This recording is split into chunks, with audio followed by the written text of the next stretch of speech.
Nasuko. They don't have relocation.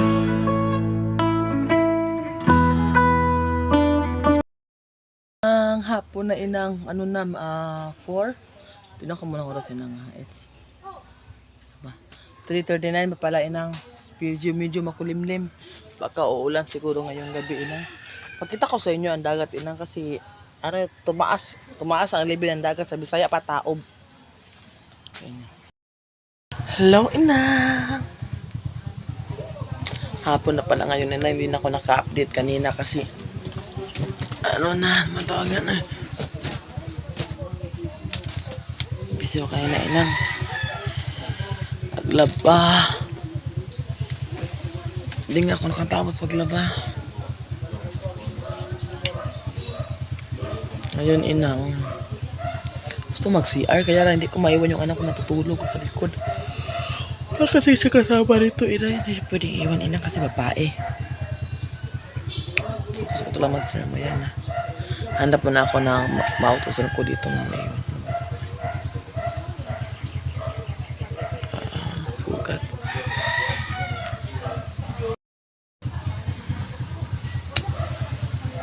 Ito na talaga ang bahay namin. Yung aso ko nawala pa. Ayun na nga inang.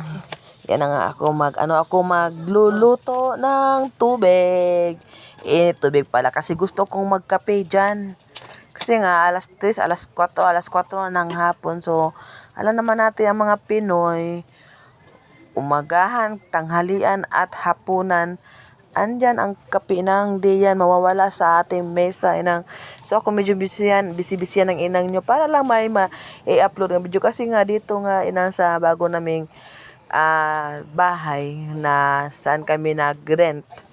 Wala kami masyadong ginagawa dito inang, lalo na ako inang. Iwan ko ba parang tumataba na nga ako, ang laki na ng katawan ko inang. Tagal makabuo ng apo inang, mahirap talaga inang pagkahoy yung lutuan mo kasi yun nga basa pa ang kahoy. Wala ka kasi magawa yan. Tiis-tiis. Panggatong pala. May nagriyak. Panggatong pala.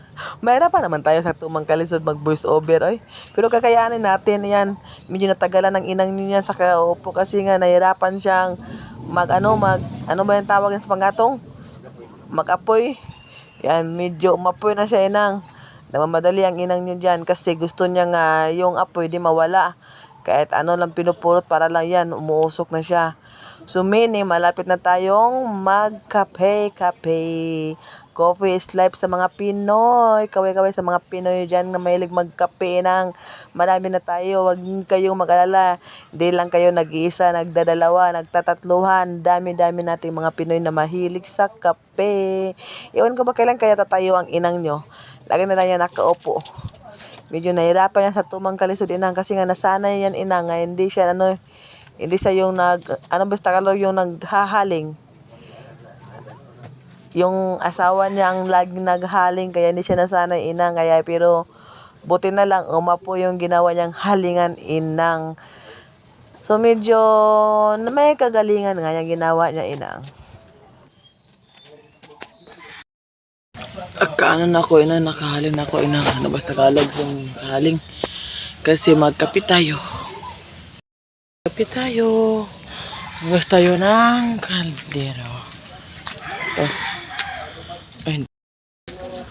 Dapat yan dito. Hugas tayo ng saing tayo eh.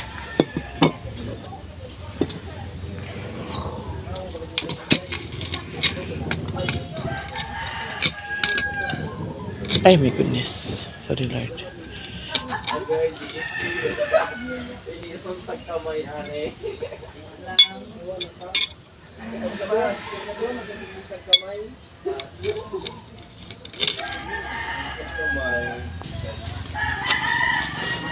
Tayo maghugas.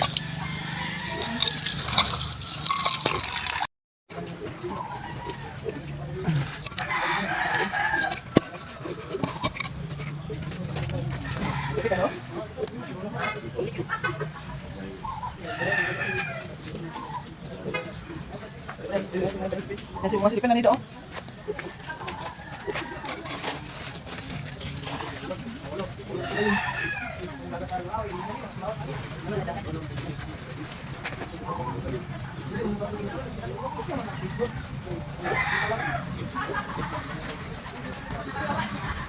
Nalay ka na, ano?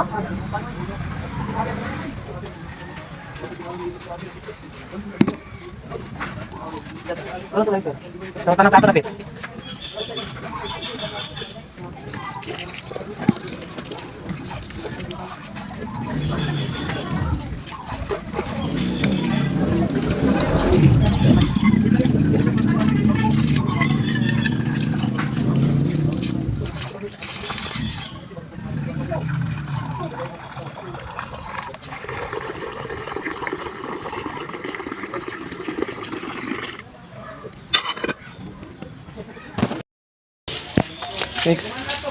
Iyan do ah.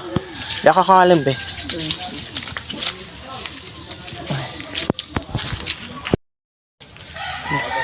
Habaan ng bangs kaya na nga.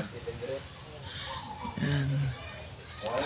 So, ganito lang talaga inang. Wala akong ibang masyadong ginagawa dito inang.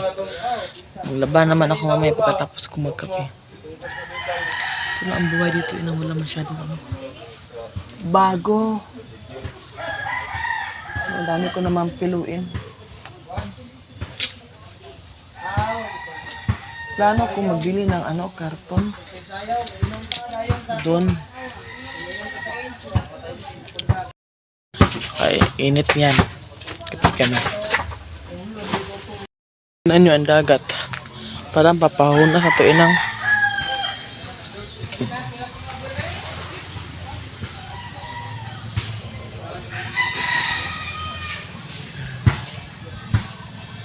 Paunas na yata ito. Ay, hindi pa pala paunas. Pataog pa.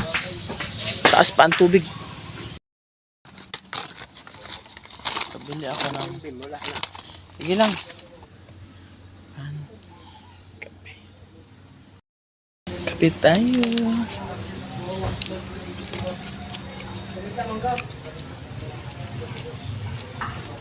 A few moments later. Hi, inang. Ito na naman.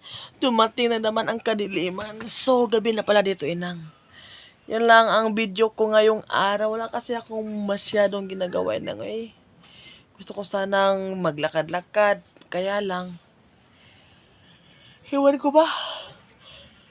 Hindi ko pa kaya maglakad-lakad daw mag-live-live sa lugar na to. Hiwan ko ba, mahiya pa siguro ako inang. Lalo na doon banda sa may Bewak, marami pa kasi nagtatrabaho doon inang Maganda sana doon kasi yung paligid. Maganda tingnan. So may interview lang ako pala dito inang. Ito yung nag-iisa naming anak. Tatanungin na natin siya kung ano yung nasa isip niya nung nangyari ang demolition na force kaming pinalis inang. Hindi man lang kami walang relocation. So tatanungin natin siya kung ano yung naging experience niya, ano yung Kasi malaki yung bunganga. ano yung nararamdaman niya nung nangyari ang mga Pangyayaring hindi nasa. pangyayari na hindi namin nasa. Tanungin natin siya inang. Knock. Ano ang masasabi mo sa mga nangyari nung araw ng demolition? Wala. Sige na. Ano ko maingon? Yung experience mo, ano yung nararamdaman mo nun? Nasuko. Galit? Bakit? They don't have relocation o court order. Paano mo nalaman ang mga bagay na ganyan na wala ka pa mamuwang sa mga bagay-bagay na tulad yan? Yung mga istorya. So narinig mo? Oh. So yan ang nararamdaman mo. Oh. Kung may relocation, Di ko masuko. so ang experience mo doon sa mga pangyayaring yon, at natakot ka ba o ano bang nasa isip mo, baka may mangyari o ano ba? Hadlok na nasa kasuko. So first time mo na experience yon ng mga ng mga pangyayari na yon? Oh. Gusto mo maulit din na? Bakit? Bakit ayaw mo na? Hindi na, kay hapsay naman natin na po yan. Pero for example, kung dadating ang araw na mangyayari yun ulit, gusto mo ba yun o hindi na? Bakit? Hassle kayo. Hassle, tsaka ano pa? Di ka mo natakot kasi yung mga pulis, mga armado. Di ka natakot? Basta, anya na kumado kung atuang sayo. So wala tayong kasalanan nun sa mga pangyayari yun. Sa tingin mo lang. Okay, thank you. Ako. So yun ang sagot ng anak namin, inang. So hanggang dito na lang ang video nito, inang. Ako, tanungin mo po. Huwag ka na magtanong kasi sa ibang araw ka na Sige, sige na. sa ibang araw ka na nakin-interviewin. Sige, Ay, ako sos. na, sige. Dito ko na lang natapusin ang video nito, inang. See you to my next videos. Ingat kayo palagi. At sana marami pa tayong subscribers.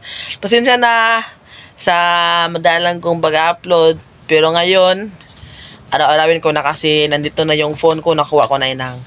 Bye! God bless everyone!